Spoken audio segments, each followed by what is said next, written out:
Hello hi అండి, నమస్తే, welcome back to my channel Wonderla cooking ఛానల్లో. ఈరోజు నేను కరివేపాకు మునిగాకుతోటి పొడి చేస్తున్నాండి. చాలా అంటే చాలా టేస్ట్గా బాగుంటుందండి.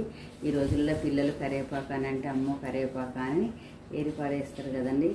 పిల్లలకి జుట్టు ఊడిపోకుండా కళ్ళు చాలామందికి కంటి చూపు తగ్గిపోతుందండి. అందుకని మనం కరివేపాకు రోజు ఫస్ట్ ఒక ముద్దలో కరివేపాకు వేసుకొని అన్నం తిన్నామనుకోండి, కంటికి మంచిదండి, జుట్టుకు కూడా మంచిది. పిల్లలకు తెలియకుండానే 4-5 ముద్దలు కరివేపాకుతో తింటారండి. ఆరోగ్యానికి చాలా మంచిదండి. ఇప్పుడు ప్రాసెస్లోకి వెళ్తే కరివేపాకుని శుభ్రంగా కడిగి ప్యాన్ కలిపి ఆరబెట్టి పక్కకు పెట్టుకోవాలండి. ఇది మునగాకు అండి. ఇది మునగాకు. దీన్ని కూడా కడిగి ప్యాన్ కలిపి ఆరబెట్టి పక్కకు పెట్టినండి.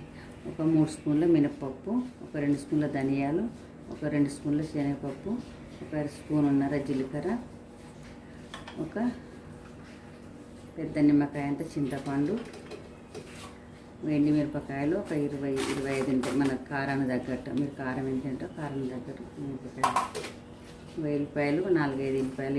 ఇట్లనే పొట్టిది ఏం తీయని అవసరం లేదండి. ఇట్లా తీసి పక్కకు పెట్టుకోవాలి.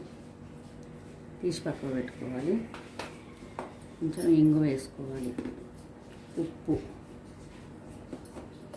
పసుపు. ఇప్పుడు ప్రాసెస్లోకి వెళ్తే ఎలా చేయాలో చూపిస్తారండి.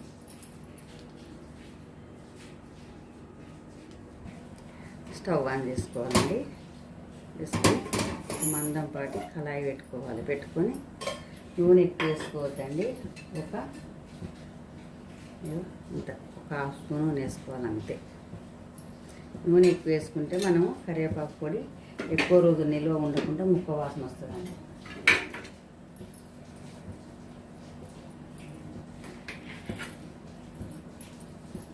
మినపప్పు వేసుకోవాలి.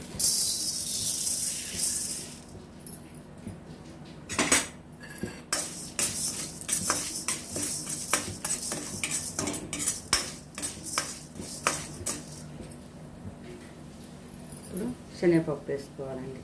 చూడండి, ఏమిటంటే మంచి స్మెల్ వస్తుందండి.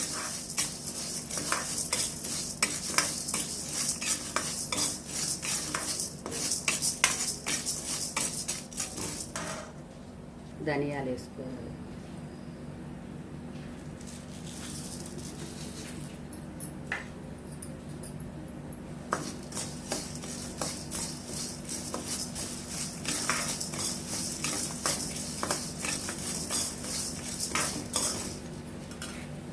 ఇందులో జీలకర్ర వేసుకోవాలండి.